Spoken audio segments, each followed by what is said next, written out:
Hello, this is Sly Media TV and I'm your host Lizzie and ayawatiri kuno ku Highfields ndina Prophet Madungwe nasitecha mukana zvakare wakanaka wekuti timbosangana nevamwe vanoshumira navo saka tine mukomana wechidiki achange achitaurwa na Prophet kuti anonzani tanzwa kuti anoita zvemimhanzi saka regai tipire Prophet vatitsanangurire kuti mukomana uyu anombonzani. Hello everyone, this is Prophet T Madungwe, the Heavenly Army Commander wamunoziva samazuva ese. I'm back today vanmumbondinetsa nenyaya kuti vambono one of your members kuti akaitawo sei vanokuteverai vanokufollowai. So today I have one of my members anonzi Mr. Tino, his real name but ani rake he's not just a church member nditika because vanazongoti maybe tangotorwa chimuchipasi pamuti kuchurch kwa Prophet Madungwe kunouya vanhu vakarongeka mabusinessmen charamba chikuunzirai vamwe vacho mchana. So this is the first person anditika so uyu anoimba zvakare is a great singer anditika anoimba even praise ya Prophet Madungwe praise and worship anditika because hatuna mbono members a Prophet Madungwe but munhu anoimba zvakare music yakewo zvakewo personal munhu ane chipo saka tunoti mumunzo ambotoro 1-2 nemiwo muchimunzwa mbono some of the members vatinawo vatikubatsiro tino vanhu vane kuchichi tino improve even ma careers avo anditika naro muimbi kana uri chiyo tinokubatsira saka muimbi zvake anditika anoimba but he is our member anditika havasi vanhu venje tine vanhu vakawandisa mabusinessmen tichainawo chikuratidza kuti vanoita nezvei saka regai ataure nemi vanhu mumuzive kuti anomboita nezvei why akayo kuchechi kwedu muchinzwisisanawo nemabasa atiri kuita tese tichifamba tese. Alright, nzi tinotenda makura but sezvo zvataurwa napastor kuti ndoitawo zvekuimba zita rangu rekuimba rinonzi rekuimbisa rinonzi Kino. Saka it was like this 2021 ndanditoriwo munhu ari kutostrugulawo kuti ndipinde muindustry umu. Then pastor sezvo wambotaura kuti vanoona nezvese zvinoitikwa nevanhu havasi quick to judge. Saka inini I was a non-believer but then pawakauya 2021 pastor wakaita kuti ndimite nema big artists like apa pakaitwa album launch ya Baba Harare Zimbabwean giant vakatoendooneni then vakandiintroduce kuma artist mahombe chaiwo ana Solomon iwo Baba Harare ndakatosangana na DJ Tamuka. Saka tingotaura kuti kana tiri kuchechi uko tiri kudzidza zvakawanda isusu sema youth. Ini nangu I was a non-believer but after vanyaso kundidzidzisa wagara oneni pasi vakaita kuti ndi understand the value of God and how we can live and also how we can save him. Saka that is all. Yachimbodzoka kumashure iwe uchakaita kuti utange kuimba chi? Right, it was like this panganti at primary level it was a natural gift kuti taitoendawo kukwaya tichinoimba tichiimba then munongoziva kuti at young age kune vamwe vanhu vanoita inonzi mokari yototi ndaitoti ndakatryawo kushowa my talent. There was this other guys waingoti no you are not suitable for this kind of thing. Then those words motivated me kuti how come kuti nini I feel free in this section and how can they mock me. Saka inini ndakabva ndati again to improve pazvinhu zvangu zvandinoita. Then I sought to advance myself in music and also through Pastor Madungwe vakandimotivate vakati aiwa urikuwana chika inini muzvandinotoita mukudzidzisa mangu shoko raMwari ndinotomboitwa inonzi mokari iyoyo but that doesn't stop me. I keep on going. Saka ndakati right sezvo zvandaudzwa nemukuru ndingorambawo ndakasimba and now kune vanoto appreciate music zvototi nditono mafans akatowanda. Saka I'm just saying kuti pane zvese zvaunoita muupenyu nyange wakawana ma-obstacles here, you don't have to stop there. Keep on fighting for one day they will realize kuti it was not just kuti hauzvigone but zvaingoda a little push up like Pastor Madungwe zvavakandiitira vakandisimbisa and I'm really grateful. That's all. Wo unoimba music genre type Afropop. Why wakachoose Afropop besides mamwe mashembusi? Makatasa uyu nyika yedu these days pane inonzi development tiri kudevelopa zvazvo zvekuti if inini ndakachoose kuti kendimbe sungura, yes, I know kuti my elders angu ari kuteerera sungura vantoiteerera futi itori good genre remusic rori, but makatarisa most of the youth nowadays they are more into things that are saladic in a way. Saka inina ndakaona kuti akandisadzokerei bhekuwa ndikandimbofambawo nedevelopment iri kuitika munyika nyika yedu, then ndabva ndati ikandimbe futi type iyoyoka. I know kuti ndakagara pasi ndakatanga kuita writing, I could actually express myself. Samaparents ako akazvitora sei pawakavaudza kuti nini I think inini ndoenda zvikunyazoimba, makazvitora sei? To tell you the truth, even right now they are not even in support of that. But sometimes you have to do things for them to realize that yes, he is actually telling the truth, he is actually great in what he does. So I'm just looking at maybe one day vanokwanisa kuzounderstand kuti this is what I love. Saka so far pane here masongs awati warelease so far? Yeah, not kuti ndakarelease, ndine some tracks andakarecorda, but release apa ndachimbonyoroka munongoziva form 4 kana ndachidambonitsange tanyatso kuclear zvoda kuti timbonyatsosimbisa kwese. Saka panapa I'm done with form 4, so I'm looking to release some. I hope kuti muchafollowawo, tichavhura YouTube account, Facebook account, Twitter account, munongosechawo pangonzi Kino chete.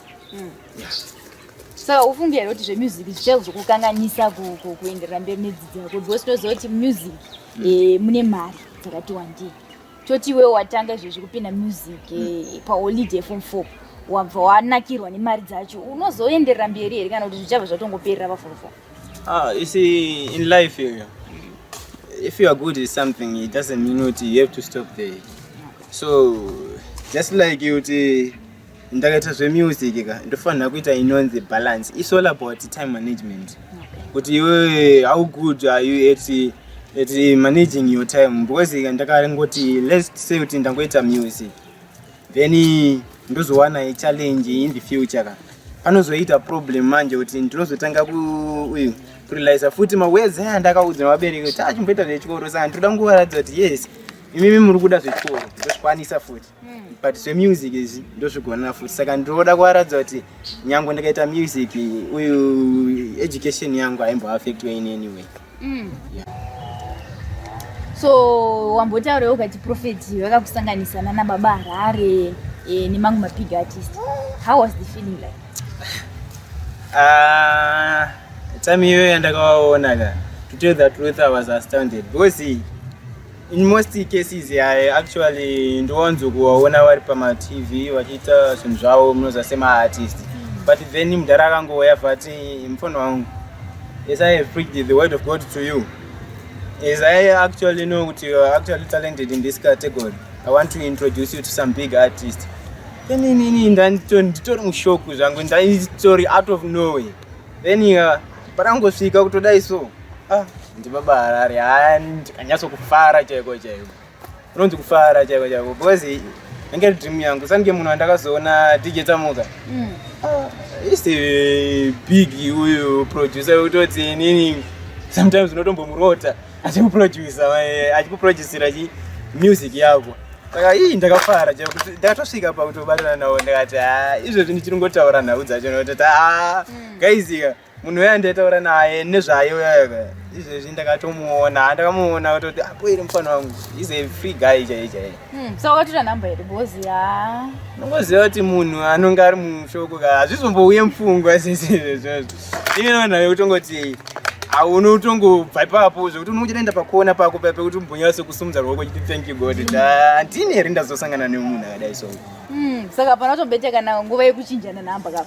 Papasina, inini ndindatori ine rush yekutoti ndasingazokwanisika kuzozvimakisa pamberi paDJ, kawazi kuti mufana wangu. Saka ndatoda kuti umboita pakona ndimbonochi nyazoita loud scream chaiko chaiko kuti DJ Tamuka. Saka ukuchezera kuti music dzako chanodziproducera kuti? Right now because tine ma-producers akawanda muZimbabwe. Zvanau pastage handichiri ndichiri kumboita hangu local headfields kwatiri kunoku, kuti ndonchimbotarisa ma-local studios, because havasi big, it doesn't mean that they don't know how to produce music vanongwatori actually talented, but it's only that kuti havasiki well known maizika zita raona. Saka ndonchimboita chi muloka ndomboona kuti zvoita sei. Then kana advanced in any way, I'll be looking to record with the DJ Tamuka, my favorite producer. Nice. Yeah. Okay, saka ndeyapi mamwe artist unofunga kuti aya ndikazoita naye collab ndofunga kuti ndenge ndakapinda.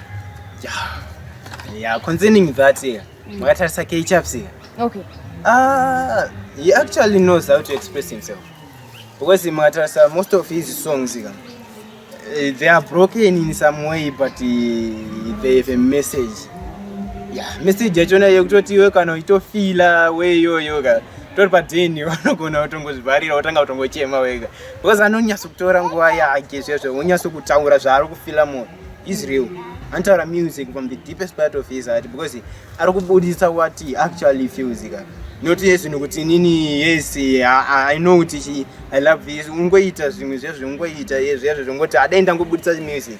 But no, mfese anonyasa kugara pasi obvanyasa zvinyorera chimusic obvanyasa kuexpressa kuti kandakanzwa album rake area ndakanyasa kutokechawo mafeelings chaiwo, because but is a mazira ndoita K-Chaps anonyanyoimba masongs are related to heartbreaks and stuff. Are you heartbroken? Because ndikuona mabatiro kuita kana ndiye kunyatsira zoti ukunyatsa mafila as if pane zvakamboitika. No, it's not that. Mukona chika in life but munhu wese atone situation yekutoti anototi haisi favorable, yekutoti ndakambosangana nezvakaita ndichiri kuchita sei ndichiri kusvida, but munongozivawo maguys unotombopinda namo. Zvagara zviriko. Zvagara zviriko. Yeah. Okay, so iwe uri kuzviona sei in the next 5 or 6 years to come? Yeah, inini from my side, from my point, I mean, inini ndiri kuona kuti I'm going to achieve something great, because of course this achieve and sina support yenyu mufana ungouya muchingoona muchingoappreciate muchisama comments amunodawo. And then I'm looking to be big. Yeah, looking to be big, because chinhu chaunoita muupenyu chofanira kunge chine goal, chine end iri great yekuti unotozogara pasi wozoudza kana kuti in the next 25 years unonga kuudzawo grandchildren namakids avo kuti pandakatotanga dantoriwo apa, but look at me now. Apart from being a musician, ndechipi chimwe chauda kuita? Because tikoona kuti uri kuenda kuchikoro wataura kuti uri form 4 uri paholiday, hausi kuenda kuschool of music but uri kuenda kuchikoro. Saka iwewe apart from being a musician, ndechipi chimwe chauda kuita? Yeah, apart from being a musician, I'm also looking to be a programmer, because makatarisa most of my producers wakatongoita programming, you can actually produce instrumentals. Saka inini that category inini with a computer I actually feel free also, kuti hapana paka unokwanisa computer is just like real life, just kuti unokwanisa kuexploit websites ese uchiona what is going on in the world chi. Saka andidi kuti ndozobata phone ndongoenda pa social media ndoda kuziva kuti yakagadzirwa sei, ndokunonzi kutsvaka knowledge ndakuzoti yakagadzirwa sei, ndoita sei kuti nyatso kuoperate zvakanaka. Saka being a programmer has always been my dream. Saka I'm also looking forward to be a programmer.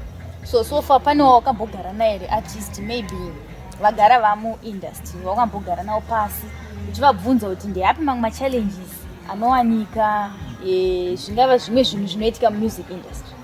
Yeah, about that, yeah, ansati hangu, but pane also my local artist ekutoti unotoona kuti munhu is great pane zvinhu zvaari kuita. Saka ndatombogara nditopiwa maadvices kuti right ukona timfanira wangu zva kuita izvi apa dai wadai so apa wadai so dai wadai so. Saka ndinotofunza it's not only kuti maartist amuindustry pane mumwe munhu utoti wakamutarisa iye akakutarisa pane zvauri kuita anokwanisa kukugadzirisa ipapo nyange hake asiri in that category anokwanisa kukuudza kuti ukona chikuona apa dai wadai so.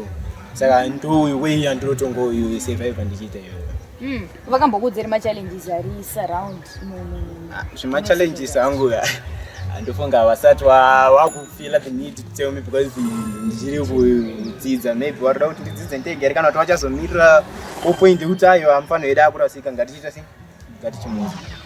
Saka pane here pauruda nguva yauda kureleasa izvezvi kana kuti next year or Yeah. Release music. Yeah, on 17 December, I'm going to release a track called Fire. Yeah. Fire emoji. No, only just fire. Because it will be like a light on my days, you are fire. Yeah. Saga, yes. Ameni vakomana na ketchup zvakuwezvi atomafaya chaizvo saka please mirai fire atiri kuuya so unokwanisa kuvapa here madetails ako so that vanozokufonera papi vamwe vanenge vachida kutaura newe maupcoming artist kukuudza machallenges vange uchita usati vakuudza nezvimwewo zvinoitwa mumusic industry so that maybe unokwanisa kungovasira nhamba so that vanozokubata. Alright, for now I number open any accounts so ndongokwanisa ngokupa ichi contact number yangu. It goes by 0715 99 7605 0715 99 7605. Pamunokwanisa ndibata ipapo. Aiwa vanokubata vakomana because ndikuona kuti pane talent chokwadi amen. Maybe it's a threat to me hangu ndisingaimbe but ndatoona kuti vakomana zviri kuuya. So anyway, we have come to the end of our show. Tanga ndinaye mukomana akuudzai panowanika saka please make sure upcoming artists mabata mukomana maproducers mubatsirane nematalents atiri kuona dai kuwanda muZimbabwe. Until we meet again, I'm Lizzie signing out.